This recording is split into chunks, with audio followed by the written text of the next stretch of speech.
It can seem really intimidating to make your own candy.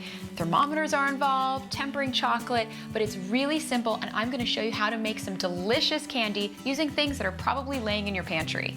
I'm making soft, chewy caramels covered in chocolate and rolled in nuts. It's the perfect movie treat.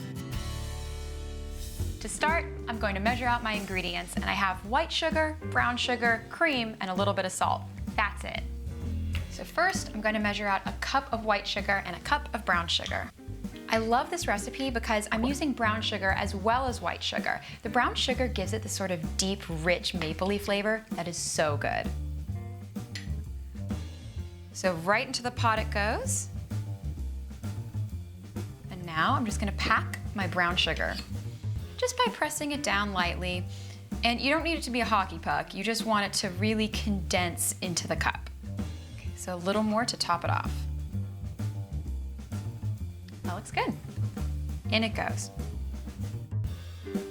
And now I'm gonna add my salt, and I'm using a really mild, really lovely sea salt. And salt and caramel are just kind of meant to be together. The saltiness really offsets the super sweetness of the caramel, so I love adding a little bit of salt. So now I'm gonna add my cream, and this is what gives the caramels their lovely chewy texture. So that's 1.5 cups.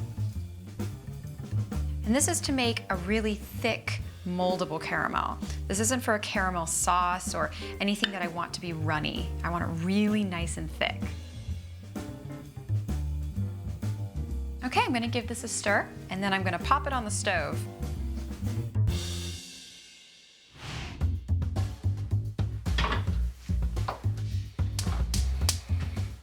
I'm going to cook my caramel up to 245 degrees Fahrenheit, which sounds really, really hot, but in the world of candy making, it's really not that high.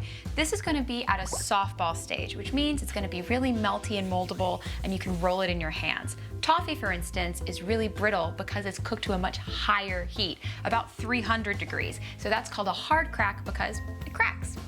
And in the world of candy making, your thermometer is your best friend. You need to be pretty exact when it comes to the temperature of your caramel because you want it to be of a certain consistency and texture. So it even has handy little descriptions right here. So it says softball, hardball, soft crack, hard crack. So depending on what kind of candy you want to make, it will help you. And you want to make sure that it doesn't touch the bottom of the pan, that it's just submerged into the liquid. This way it gives you a really accurate reading. So in it goes. My caramel is up to 245 degrees, so I'm going to turn it off the heat, take out the thermometer, and I'm going to add my vanilla. So I turned it off the heat because vanilla burns pretty easily, so I don't need that extra flame when I'm adding this. And I like a lot of vanilla, so 2 teaspoons. Gonna give it a quick stir just to integrate it. And make sure to use a heat-safe spatula. You don't want anything to melt. And that looks really great. I'm now gonna pour it into a buttered pan, and I'm just gonna let it come to room temperature. If you wanna make this go a little bit faster, you can definitely stick it in the fridge, but don't let it get too cold because we're gonna be rolling them into balls later.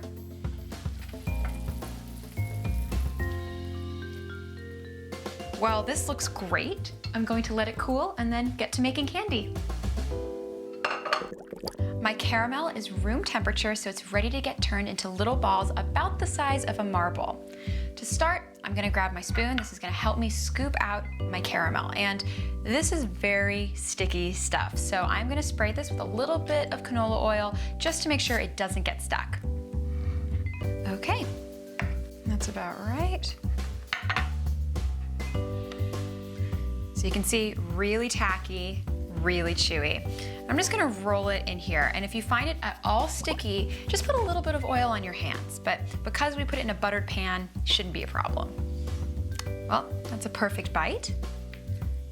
I'm just gonna keep going and portion out the rest.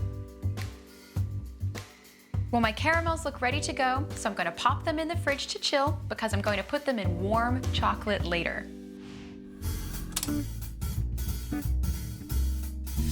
have my homemade movie candies ready to go, so I'm going to finish them up with some melted chocolate.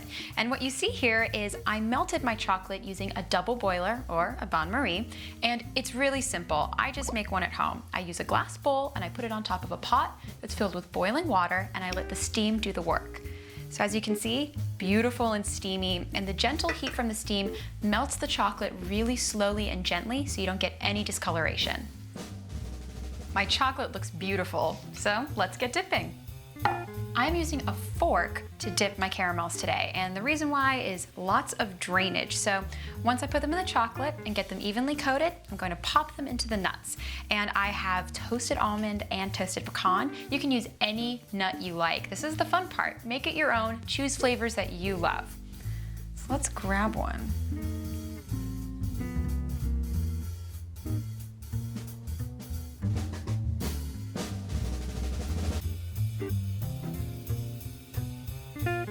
Another fun idea is you can dip it in chocolate and then just sprinkle it with nuts so it just gets a little bit of that crunch on top. Or if you're not really into nuts, just plain chocolate.